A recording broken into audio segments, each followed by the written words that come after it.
It was a still morning in October 1983, the kind of morning where the air felt heavier than usual, not from the weather, but from something harder to name.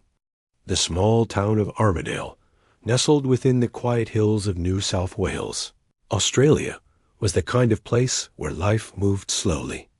People waved to one another from across the street, dogs barked at the postman, and nothing truly bad ever seemed to happen. Or at least, that's what everyone believed. But on that particular morning, something felt wrong. A woman named Joan Wolfe, 36 years old, was missing. Her friends hadn't heard from her in days, and her usually tidy home sat still and silent, her car in the driveway, her purse untouched inside. It was as if she had vanished in the middle of an ordinary day, leaving behind only questions. Joan wasn't the kind of person who disappeared. She was responsible, steady, known for her warm nature and quiet determination. Her colleagues described her as dependable, someone who showed up early, stayed late, and never left things unfinished. And that made her sudden absence feel impossible. At first, neighbors assumed she'd gone on a short trip, maybe to visit family or escape the noise of daily life. But when the days turned into weeks, and her family failed to reach her, that small-town calm began to fracture. Rumors spread. Whispers grew louder. And behind closed doors, people began asking the question no one wanted to voice aloud.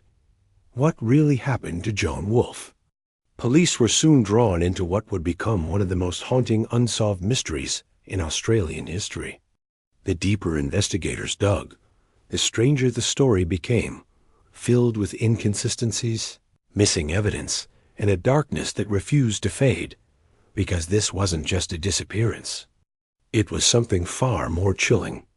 A story about secrets hidden in plain sight. A mystery that blurred the line between accident, suicide, and murder. And a woman whose quiet life ended in a way no one could explain. But before we explore that night and the dark secrets it revealed, we need to understand who Joan Wolfe really was. To understand the tragedy that would soon unfold, we first need to understand who Joan Wolfe was and what made her disappearance so deeply personal. Joan wasn't a name that carried notoriety or wealth. She lived an ordinary life in Armidale, New South Wales. But those who knew her would tell you there was something special about her quiet strength. She was born in 1947, the middle child in a modest, hard-working family. From a young age, Joan had an instinct for empathy, the kind of person who'd stay behind to help clean up after church gatherings or lend her neighbors a hand when their washing machine broke down. As she grew older, she carried that same warmth into adulthood.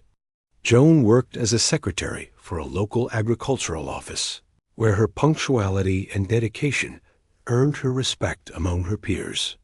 Her coworkers often said she had a steadiness that calmed the room, and that even under pressure, she never raised her voice.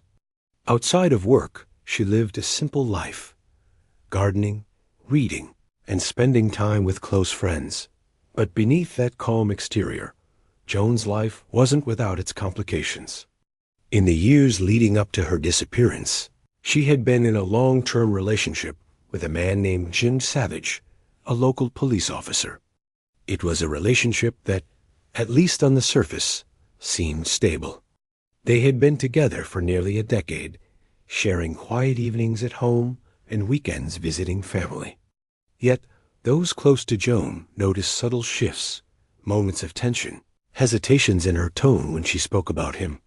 She had dreams once, to own her own home, perhaps start a family. But by her mid-30s, those dreams had dimmed.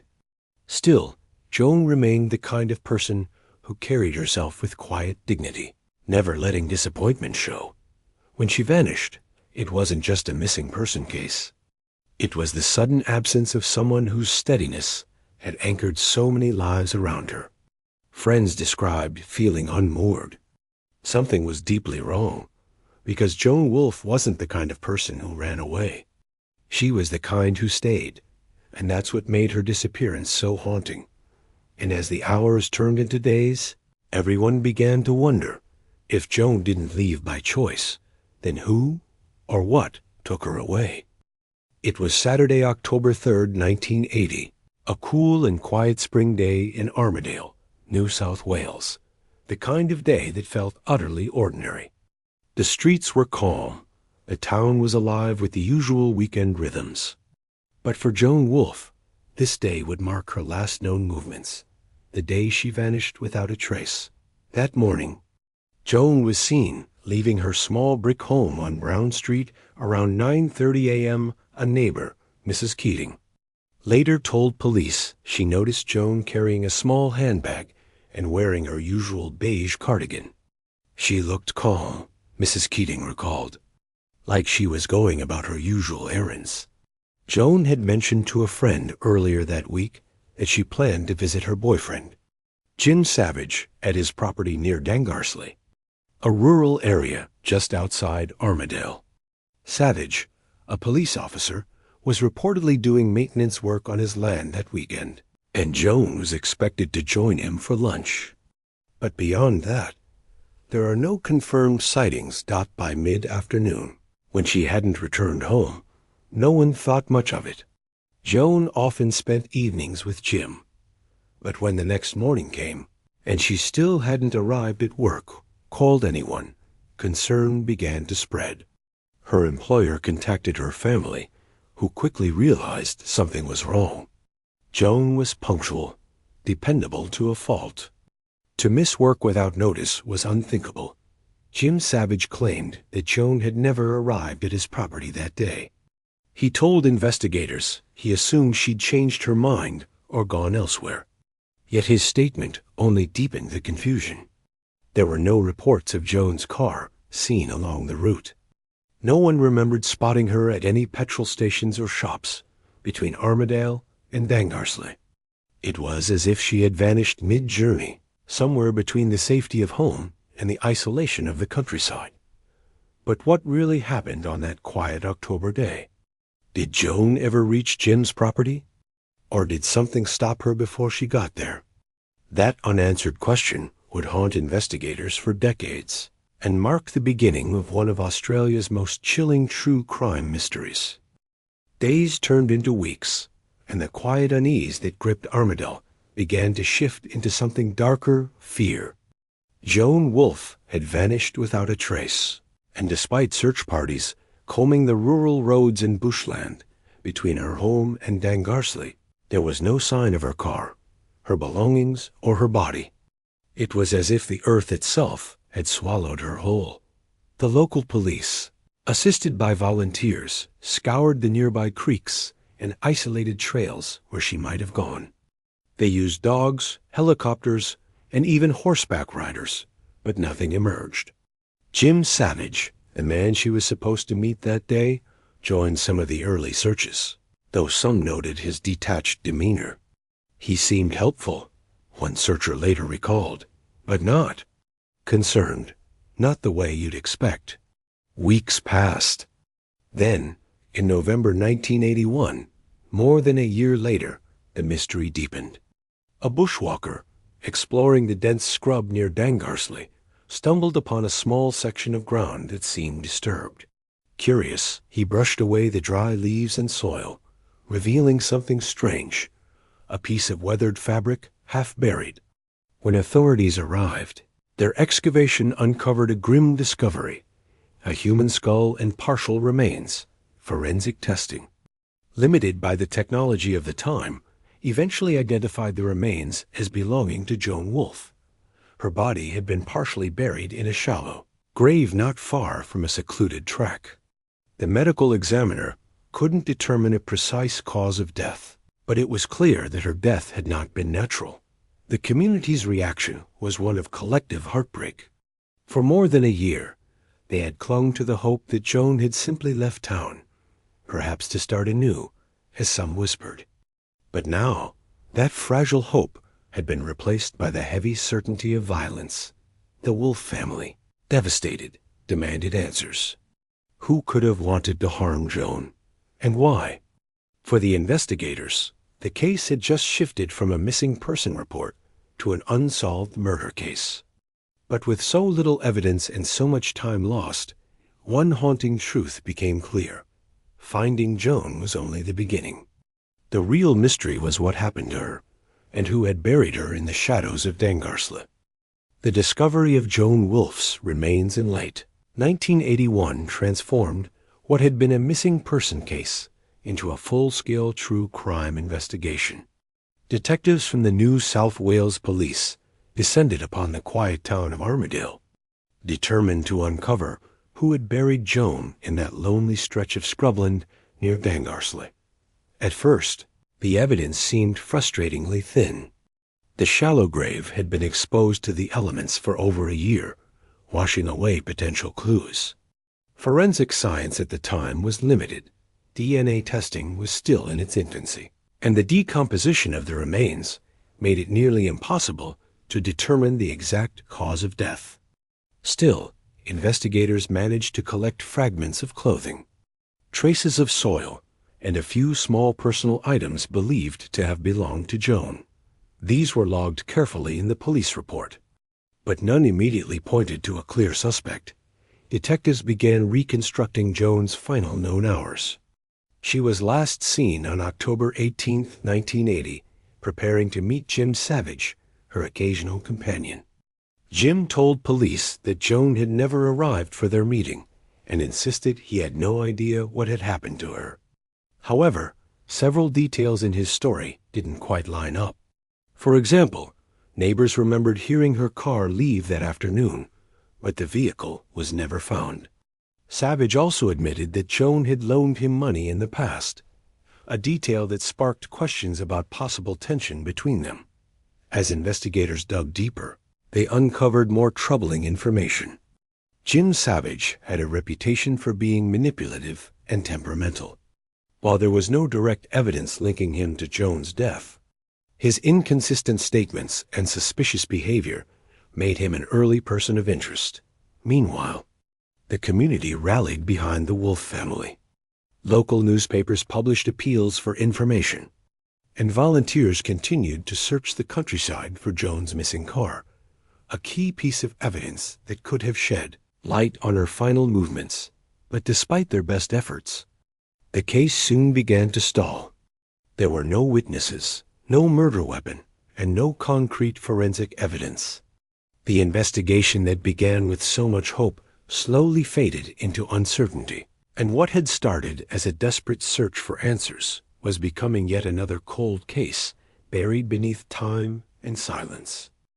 As the suspect investigation deepened, one name continued to resurface: Jim Savage, the man who had once shared an uneasy companionship with Joan Wolfe. From the outside, Savage appeared calm, perhaps even helpful, cooperating with detectives and maintaining his innocence. But beneath that composed exterior, investigators began to see cracks, inconsistencies in his statements, strange coincidences, and unsettling details that suggested there was far more to his story than he was willing to share. For instance, Savage claimed he had last spoken to Joan by phone the day she disappeared. Yet phone records from that period suggested no such call had been made. When pressed, he changed his story, saying the conversation might have taken place a day earlier. Detectives also noted that he seemed unusually preoccupied with what they might find in her car, even though, officially, the vehicle was still missing. One officer later described his behavior as calculated, like someone trying to manage the narrative before we'd even asked the questions. Adding to the mysterious clues, several locals recalled seeing Savage driving near Dangarsle around the time Joan vanished, the same area where her body would later be discovered. He dismissed this as coincidence, claiming he often took long drives in the countryside to clear his head. But to investigators, it felt too convenient, too precise to ignore. Then there was the matter of Joan's financial troubles. Records showed she had lent Savage money months before she disappeared, and while she had reportedly asked for repayment, he never followed through. This raised a chilling theory. Could her persistence have turned into confrontation? And could that confrontation have spiraled fatally out of control? Yet, despite these suspicions, no definitive link could be proven. There were no witnesses placing him with Joan that night, and no forensic evidence connecting him to the scene. Another strange clue emerged when a witness came forward years later, claiming to have seen a different car, not Joan's, not Savage's, parked near the burial site. Was there another person involved? Each revelation only added more layers to the mystery. Savage remained the primary suspect, but without hard evidence, the case hovered in limbo, haunted by its unanswered questions and the shadow of a chilling theory that no one could quite prove. When news of Joan Wolfe's disappearance first broke, it barely made a ripple outside of New South Wales. The early reports were short: a missing woman, last seen near Armadale, presumed to have vanished under ordinary circumstances. But when her body was discovered buried beneath that lonely country road, everything changed. Suddenly, what had begun as a local mystery transformed into one of Australia's most haunting cases in the news. The media coverage quickly intensified. Newspapers ran with headlines like "Woman's Body Found in Bushland" and "Murder in the Highlands," drawing readers in with grim fascination. Radio programs dissected every available detail, and journalists descended upon the small town, eager to uncover whatever the police hadn't revealed. Reporters described Joan as a quiet woman caught in something terrible, while others leaned toward speculation, suggesting love affairs, secret debts, and even revenge. For a town as small and peaceful as Armadale, the attention was overwhelming. Residents found themselves at the center of an unfolding viral true crime story. Rumors began to circulate. Whispers about Jim Savage, about a second man, about strange movements on the night Joan vanished. Theories multiplied faster then. Facts, each one more sensational than the last. Some townsfolk believed the police already knew who had done it, but lacked the courage to act. Others insisted Joan had trusted the wrong person, perhaps someone she thought was a friend. It became difficult to separate fact from fiction, truth from embellishment. Television documentaries years later would revisit the story, painting Joan's life and death through a modern true crime lens, with slow-motion reenactments, brooding narration, and ominous music. Yet even then, after decades of speculation, no one could say for certain what really happened. The media coverage kept Joan Wolfe's name alive, but also distorted it, turning her tragedy into an eerie cautionary tale. The world moved on. But in Armadale, the shadows of that coverage never fully faded. As the investigation deepened, detectives believed they were closing in on answers. The evidence, sparse yet suggestive, kept pointing toward one man, Jim Savage, Joan Wolfe's companion and the last person to see her alive. What began as an inquiry into a disappearance gradually evolved into a courtroom story that would grip Australia's legal system for years. When the case finally went to trial in 1976, the atmosphere was tense. Reporters filled the gallery, eager for the verdict that would decide whether this haunting chapter would end in justice or uncertainty. The prosecution presented its case with quiet determination. The strange contradictions in Savage's statements, the inconsistencies in his timeline, the physical evidence that seemed, at least circumstantially, to link him to the scene. But the defense countered every claim with calm precision. They argued that there was no direct proof, no eyewitness, no weapon, no undeniable link between Savage and Joan's death. What the police had, they said, was a theory built on assumption. The courtroom became a place of quiet tension, filled with hesitation and doubt. After days of testimony and deliberation, the verdict came, not guilty. Savage walked free, his name legally cleared, but his reputation forever shadowed. For Joan's family, it felt like justice had slipped through their fingers. The case that once seemed so close to resolution had suddenly turned into an unsolved crime once more. In the years that followed, investigators continued to revisit the evidence, hoping for new leads, a witness who might come forward, a confession, a breakthrough in forensic technology. But none came. Files gathered dust. Memories faded. And so, the cold case mystery of Joan Wolfe remained unresolved, an echo from another time, haunting those who still remember her face and the questions that never found answers. In the end, silence became the only verdict left. Decades later, the disappearance and presumed murder of Joan Wolfe remains one of Australia's most haunting unsolved mysteries. For many, it's not just about the loss of a young woman with her life ahead of her, but about the silence that followed. How could a case surrounded by so many suspicious circumstances end without answers? How could someone vanish so completely, leaving behind only fragments of truth? In the years since, theories have continued to swirl. Some believe Jim Savage was guilty, that he had both motive and opportunity, and that the lack of forensic technology in the 1970s simply allowed him to slip through the cracks. Others insist he was innocent, arguing that the real killer may have been someone entirely outside the investigation, a drifter, a stranger passing through the countryside that day. Occasional rumors and new evidence surface every few years. A supposed sighting, a re-examination of the case file, or a whispered confession overheard in a pub. But nothing concrete has ever been confirmed.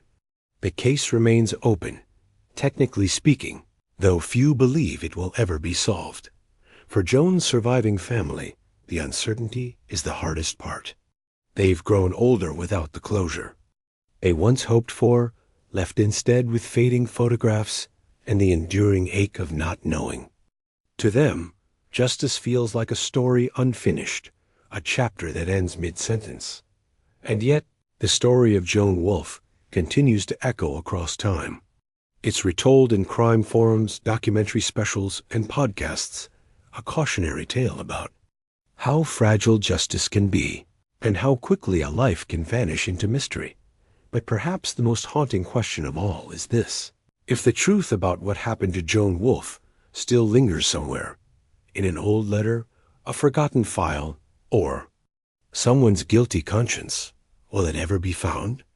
Or will her story remain lost, forever shrouded in the dark silence of the Australian bush? And so, even after all these years, the story of Joan Wolfe remains one of Australia's most haunting unsolved mysteries, a reminder that some truths hide not in darkness, but in plain sight, buried beneath time, silence, and unanswered questions. Hers is not just a story of disappearance, but of a life interrupted, a daughter, a friend, a woman whose name deserves to be remembered. The chilling mystery of Joan's fate continues to echo through generations, reminding us that behind every cold case lies a human story, one that deserves to be told, to be heard, and to be kept alive. Somewhere out there may still be someone who knows the truth, someone who holds the missing piece. If you found this case as haunting as we did, consider subscribing to the channel, sharing Joan's story, and helping us keep these forgotten voices from fading into silence. Because every mystery deserves attention, and every victim deserves to be remembered. This was the story of Joan Wolfe, a name that time refuses to forget.